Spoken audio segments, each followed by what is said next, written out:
What's good, y'all, man? We got another video, man, another breakdown on Last of Us, man. Somebody check it out. Episode 3, 10 out of 10. You know, it was sad, though. I ain't gonna lie, man. It was a sad-ass story, though. You know what I'm saying? What, Bill, what's his name? Bill and Frey. That was a sad-ass story, I ain't gonna lie. You know, you watch episode 3, that was a sad-ass story, no cap. But it was a good-ass episode. You know what I'm saying? We get to see, you know, flashbacks on 2003. You know, how they was raiding people's houses, make sure, you know what I'm saying, all that extra, you know, all that other stuff and shit, man. But good ass show, man. It was sad, but it was a good ass show, I ain't gonna lie. 10 out of 10. You know what I mean? But hey, like it up, sub, hit the bell, and yeah, straight to the breakdown.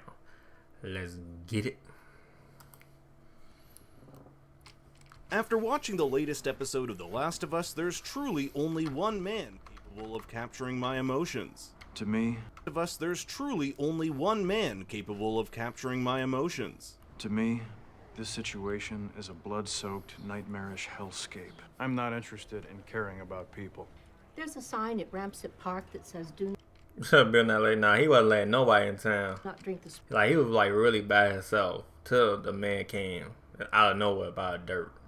Now, we don't know how, like, I ain't gonna lie, they should show like a behind, like, you know, flashback when they show us, when they got, you know, 2003, you know, where everybody got in the truck, they should do the same shit with how he got in the motherfucking, goddamn dirt. Like, he came from Boston to, you feel me? Like, but how, you feel me? Like, he climbed, like, what the fuck? sprinkler water, so I Motherfucker made crazy. some tea with it, and now I have an infection. Yes, I can't believe they got Ron Swanson to play Bill in this absolutely heart-wrenching episode, which had me questioning, am I gay? in this video, we'll be taking a deep dive into Episode 3, its connection to the game, lore, Easter eggs, and a whole lot more. And with that, let's get into it, but before you do, be sure to like and subscribe. I may not always cover the shows you watch, but when I do... It's fantastic! We open 10 miles west of Boston, likely a day after Tess had one of the creepiest makeout sessions. Man, the fuck is that? She sacrificed herself. She sacrificed herself so that Joel and Yeah. Ellie could escape the She infection. had to, though. If not, they'll die too. So she had to do, you know what I mean? She had to do her thing, though, man. She had to sacrifice. It's only been about 2 days since Joel fractured his hand while turning this Fedra agent's face into a pile of goo. He dips his hand in the water to retrieve stones, which he piles on top of one another to create this cairn. Cairns, or stone stacking, has held multiple meanings throughout history, commonly used as trail markers or burial mounds, and here I think it's the latter. Tess was Joel's rock. She grounded him, and this small act is a way of remembering her. This shot here is one of my favorites in the episode, as it displays 3 symbols of Joel's past trauma. One, the bloody hand, the killing of the Fedra agent. I ain't look at see, I ain't lie. That's why I fuck with Think Story. The Think Story always go beyond. You feel me? I'll go beyond. You know what I'm saying? The breakdowns. You feel me? I ain't thinking this. You know what I mean? I'm just watching it. You know what I'm saying? I'm just analyzing. You feel me? But I don't go beyond. You know what I'm saying? What's going on? You feel me? Sometimes I do not really. That's why I fuck with Think Story, because y'all go beyond the breakdowns. You know what I mean? That's why I fuck with my boy.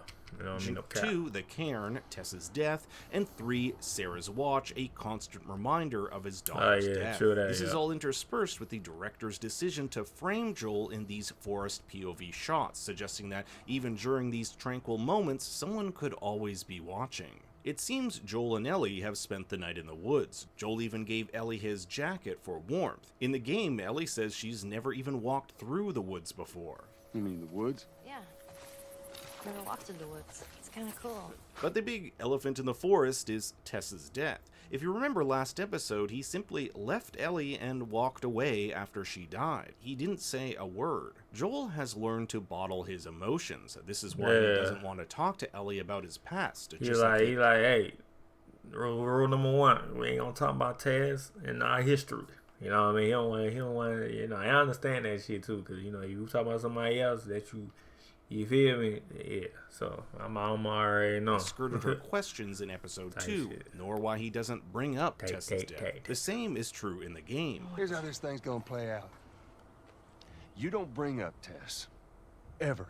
Yep, I think we just keep our histories to ourselves. This is almost identical to the 3 rules Joel gives Ellie near the end of the episode.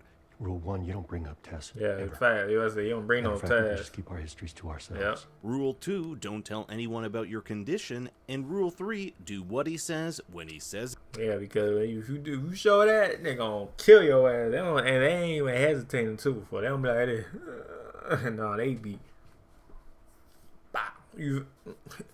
Bow. You know what I mean? They, bow. You feel me? Is it? Cap. Daddy, chill. What the hell is even that? Fun fact, in the game version, this conversation happens before they reach Bill, while in the show, it happens right after they leave his place. But Ellie isn't going to take this shit from Joel, saying, So don't blame me for something that isn't my fault. it was Joel's choice to take on this mission. He and Tess knew the risks. At the end of episode 2, Tess asks Joel to take Ellie to Bill and Frank's in the hopes they'll take her in. In the game version, she tells him to take her to Tommy. Bill and Frank were the B&F markings on Joel's smuggler code, which Ellie easily deciphered in episode 1. Later in the episode, we'll actually see that it was Frank who suggested to Tess that they use codes over the radio. Ellie asks if Bill and Frank are nice, to which Joel says, Frank is. as we'll soon meet Bill, we'll know exactly why Joel answered this way. Ellie also takes notice of Joel's gun. In episode 2, she wanted one, but was relegated to only throwing chicken sandwiches. Can I have a gun? Absolutely not. Okay, Jesus, fine. I'll just throw a sandwich at them. In the game, she wants a gun too. What? I need a gun. No, you don't. It's even hinted at in the show that this smaller gun here might have once belonged to Bill, as we'll later Oh yeah, cause he did say I traded your small gun for them strawberries. It might be though. It might be. find out Frank sold one of Bill's smaller guns to Tess and Joel in exchange for strawberry seeds. At Cumberland Farms, an abandoned gas station where Joel left a stash of supplies several years prior, Ellie finds an old arcade version of Mortal Kombat 2, stating she had a friend who knew everything about it. This is a reference to Riley, who was briefly mentioned in episode 1. Yeah, I've been hearing a lot about it. I think episode 4 or 5, I think we're supposed to see her, like Riley, you know what I mean, the character of Riley, that background story and shit. I've been loving the background story because it tells like what's going on like 2003 or or any other year type shit. So Marlene. over the flashback. Terrorist? Was Riley a terrorist? We haven't yet seen her in the show, but in the season ahead trailer, we get a brief glimpse of her on this character. Yeah, so we're gonna see. I don't know what episode though. So, but we're gonna see her in the show. But we ain't see her yet. But it's gonna be like a flashback. That's like the other ones they did. Carousel, a nod to the events of The Last of Us DLC titled Left Behind. In the game, they stumble across an arcade, and it's not Mortal Kombat 2, but a game called The Turning. It also makes an appearance at the pizza and sub restaurant in Lincoln in The Last of Us Part 1. I had a friend that knew everything about this game. Unfortunately, no cool Melina kills.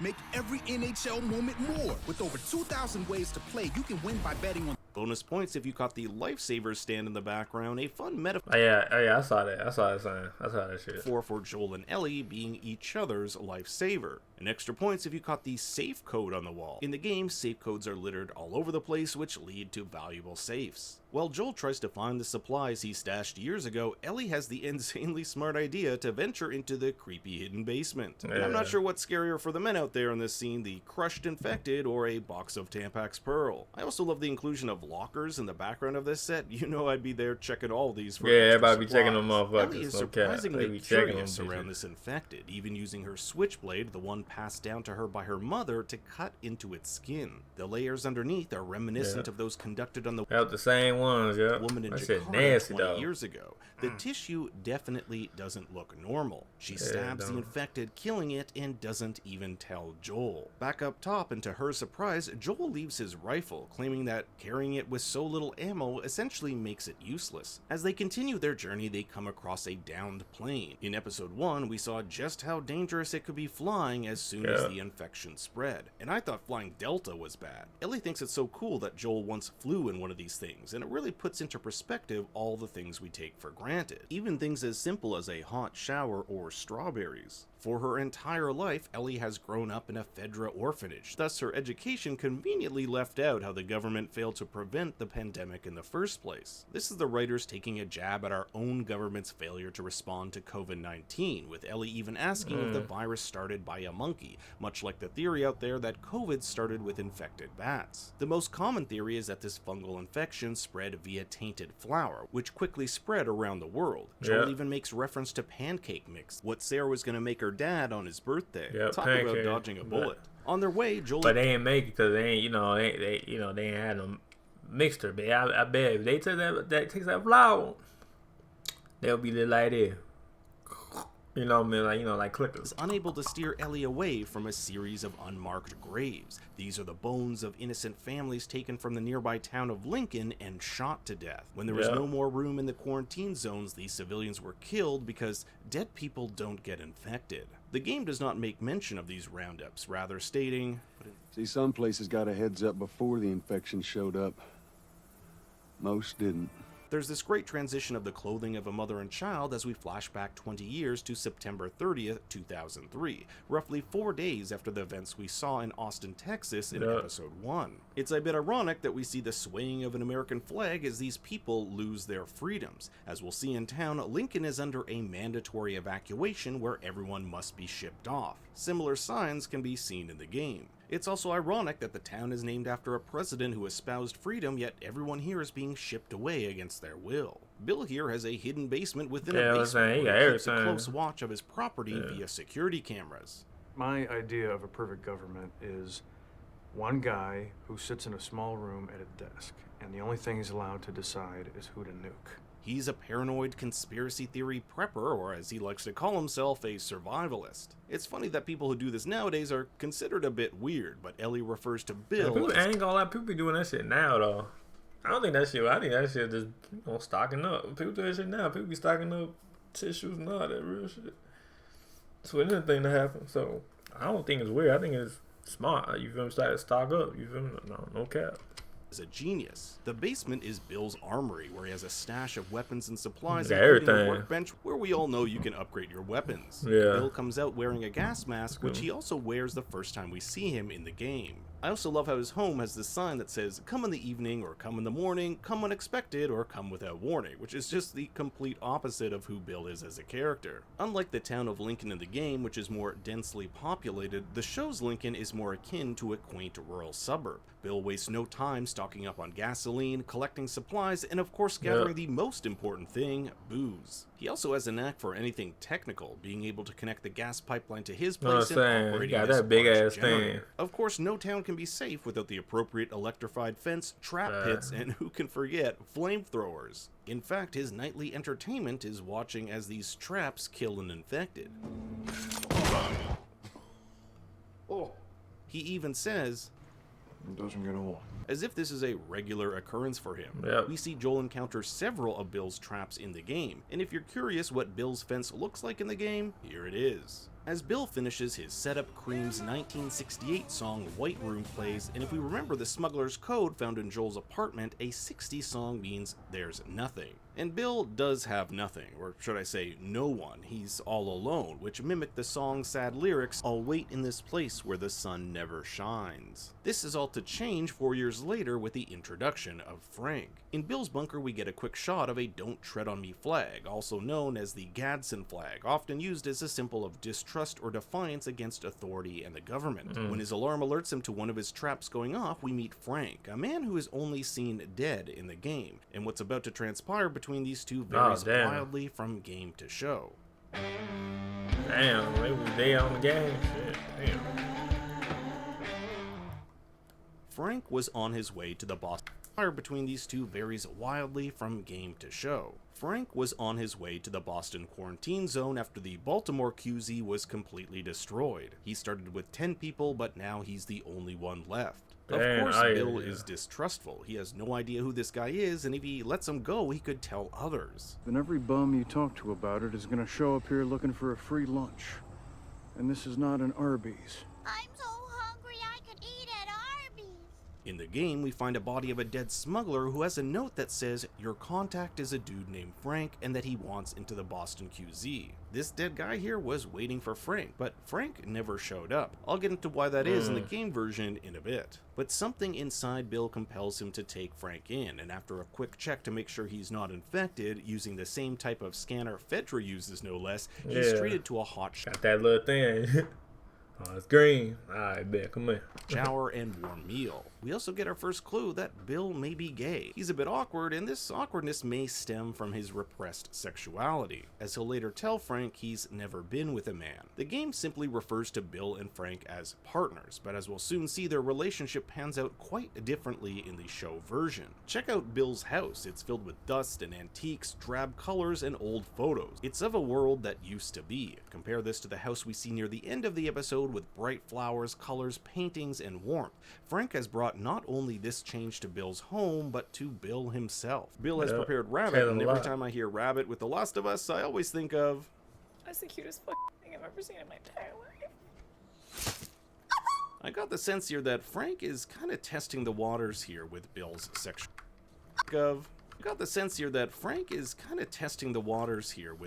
sexuality, stating that he does indeed look like a man who knows what wine to pair with Rabbit. I'm getting an extremely gay vibe. Later, when Bill plays Linda Ronstadt's Long Long Time, coincidentally the name of this episode, he asks him who the girl in the song is he's talking about. There is no girl, because Bill is gay. They share a kiss, and Frank has to remind Bill that he hasn't even told him what his name is. Now, you may have also wondered if there's any significance to Bill's tattoos. Those are actually actor Nick Offerman's real tattoos, so I think it's a safe bet to say no. Now, Frank wants to say a few more days, and those few days turn into 3 years as we fast forward to 2010. Bill and Frank are in the midst of a fight where stubborn Bill doesn't want Frank to use up their supplies to spruce up their surroundings. It's his street too, let him love it the way he wants to. This is my street too, just let me love it the way I want to. This is the same line he says near the end of the episode. Then love me the way I want you to. Part of sprucing up this town is to make it welcoming to friends, something Bill is extremely against. But it's Frank who pushes Bill out of his shell. He's even been secretly chatting with someone over the radio who will later find out is Tess. Yes, anything is possible in flashbacks as we get to see Anna Torv back again as Tess. In the game, Bill asks why Tess isn't with him, but Joel doesn't tell him that she's dead. We also get these little fun bits of information, like this paper written by Bill or Frank to collect more pills, and it mentions of a meetup with Tess. So it's clear there's this smuggler connection between these two parties. Over a quaint lunch where Joel has a gun constantly pointed at him, Tess, Frank, Bill, and Joel discuss the possibility of working together. Bill and Frank have supplies Joel and Tess need, and vice versa. Bill is still against this, saying that they're completely self-sufficient, but that isn't true. Joel notes that his fence will need to be replaced in the next year, and he could get Bill some aluminum spools that could last them a lifetime. Not to mention the QZ has access to books, medicine, and machine parts. This medicine will actually come to play later on. According to the show's timeline, Tess and Joel are in Boston and working together by 2010. Their relationship status is also called into question when Joel can't seem to find the right words when referring to him and Tess. But as we'll see in the letter near the end of the episode, it's clear Bill and Frank knew what they were, or should I say, could be. In my episode 2 breakdown, I theorized from this line, I never ask you for anything not to feel the way I felt. That Tess wanted more from Joel, but because he was so closed off, he could never commit to anyone. In the Last of Us podcast, we learned that they even wrote a completely different intro for episode 2 in which we see what happened to Tess's family. Tess had a kid. She had a husband and she had a son. They were infected. She killed her husband, but she could not kill the son. Tess and Joel's relationship is also brought up by Bill and the family. Tess had a kid. She had a husband and she had a son. They were infected. She killed her husband, but she could not kill the son. Tess and Joel's relationship is also brought up by Bill in the game, where he says, like might be trouble in paradise. As they leave Lincoln, it looks to me like Frank gives Tess a lavender top and some jeans. I wonder if it's the same shirt we'll see her wear in episodes. It probably is the same shirt. Probably is, though. 1 and 2. Joel also gives Bill a word of warning. Fedra and infected aren't what he should be worried about. It's these roaming bands of raiders who will come at night and make quick work of his fence and protections. Perhaps Joel does. That's what they did. Yep, that's what they did. To know the full extent. But they were trying to get in, but they got the flamethrowers and shit. Of Bill's defenses, as we'll later see raiders killed by flamethrowers Yeah. and the fence's electricity. Once you meet with a TurboTax expert who will do your taxes for you, you're free to do not taxes. Dinner. It's more than just a meal you make every night. 3 years later, in 2013, raiders killed by flamethrowers and the fence's electricity. 3 years later, in 2013, Bill struggles to keep up with Frank. I got something to show you.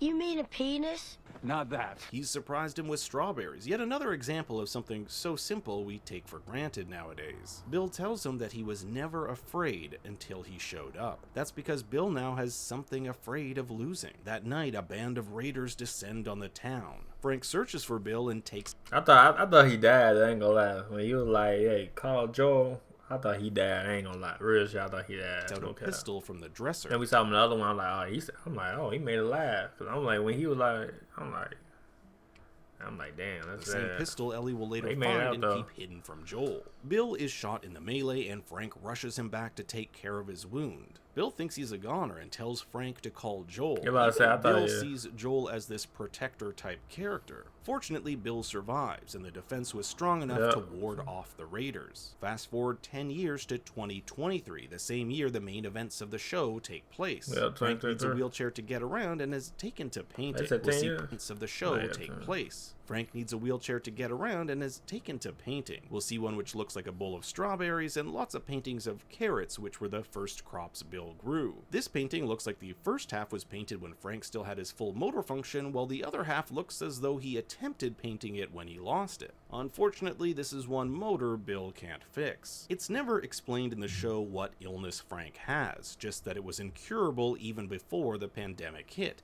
so my best guess here is some form of cancer. We'll see him here in this yellow shirt, yellow just like in episode 2, often used to convey sickness. Life for Frank is tough. He can only consume liquids and has to be helped everywhere he goes, so Frank asks Bill for one last good day.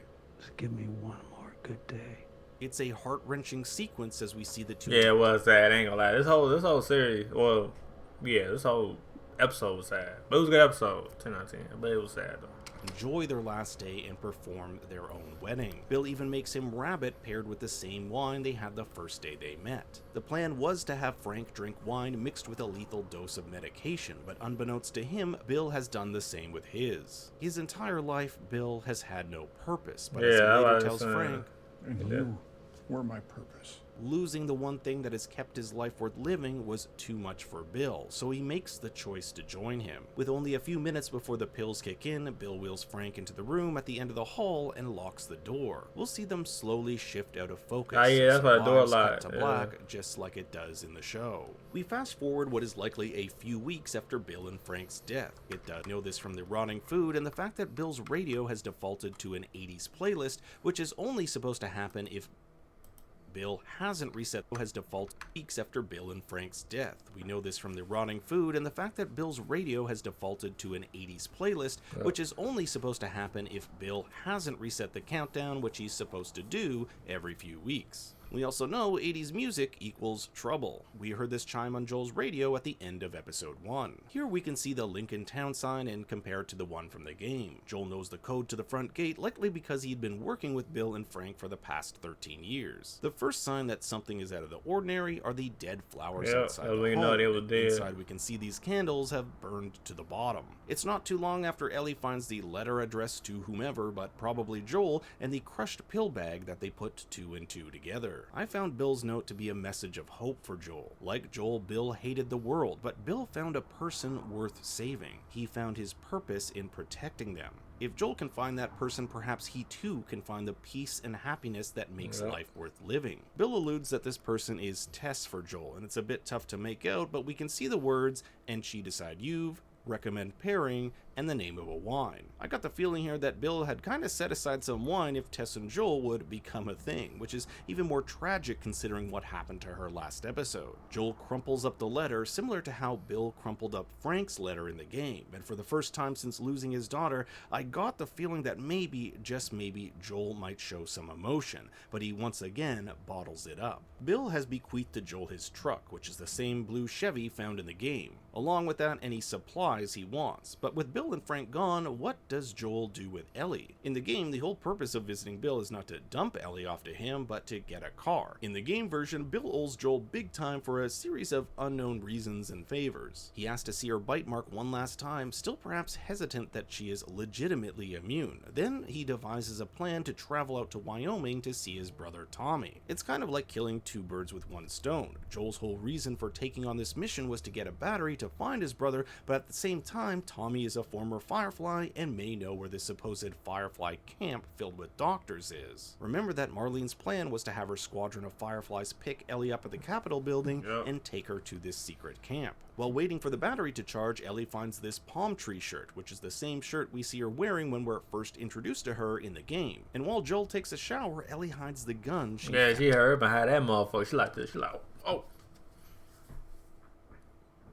She had that motherfucker, man. This desk, undoubtedly to play a role later in the season. In the truck, Ellie remarks that it's her first time in one. She doesn't even know how to put on a seatbelt. She remarks that first it's time like in the car, a spaceship, perhaps foreshadowing the birthday present Joel gets her when he takes her to the museum in The Last of Us Part 2. Now, there is a tape in this scene here, but it's a spaceship countdown, not like the tape Ellie finds in the glove compartment, which states "Mix for Bill."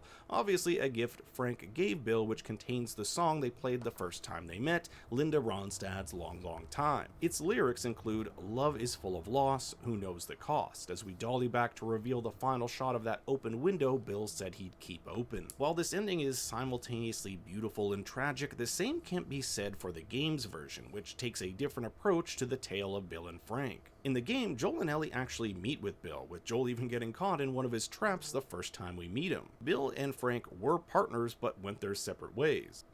Once upon a time, I had somebody that I cared about. A partner. Somebody I had to look after. And in this world, that sort of shit's good for one thing: getting you killed. And it looks like Frank had enough of Bill, wanted to be smuggled into Boston, but was bit along the way. We'll later see him having hung himself rather than turn into one of the infected. Just like Joel received a letter, the game's version has one too, but it's not for Joel, it's for Bill. Consider it Frank's suicide note. It goes on to describe something that couldn't be further than the type of relationship Bill and Frank had in the show. In it, Frank states that he left town because he hated Bill's guts due to him being stuck in his ways. Frank wanted more to life and couldn't get it by staying there with him, so in the end, the risk of getting killed was better than spending one more day with Bill. The Bill segment of the game has this whole sequence which takes place at a runner-infested school. It's there we get our first glimpse of a bloater, something that's already been hinted at in the show. So there aren't super infected that explode fungus spores on you? No word yet if this segment has been cut entirely or if we'll see it shifted around to a different episode. We know that this is possible considering the hotel lobby scene from episode 2 doesn't happen until later on in the game. Both versions, however, end relatively the same. Joel and Ellie leave Lincoln with a truck, but in the game version, Ellie knows how to drive one and they drop off Bill near the end of town. His fate in the game universe remains unclear, although you gotta hand it to the guy, he's a great gift giver, handing over a gas siphon to Joel as a parting gift. But now I hand it over to you. What did you think of this week's controversial episode? I want to hear your thoughts and theories 10 out of 10. In the comments below. Thanks for watching. 10 out of 10, man. It was sad, but it was good. It, but I give it 10 out of 10. Episode 1, 10 out of 10. 2, 10 out of 10. I ain't being biased. I'm being dead ass. 2, 10 out of 10. 3, 10 out of 10. Okay. Good shit. Good shit. What's that name? Not Last of Us. We already know it's a show. Good shit. Well wrote this. Or did the the director. But yeah, like it up, man. So my channel, man. That was a breakdown of episode 3. Episode 4 is next Sunday. And yeah, it's gonna be lit. It's gonna be lit, man. It's gonna be lit. But yeah, like it up, sub, hit the bell, and episode 5 gonna be a Super Bowl. So yeah, if y'all know type shit. Yeah, so we might miss episode 5 though. Episode 5 might be like might take a break. I ain't gonna lie, might take a break for episode 5. I'm just playing. But yeah, like it up, sub, hit the bell, and yeah, alright.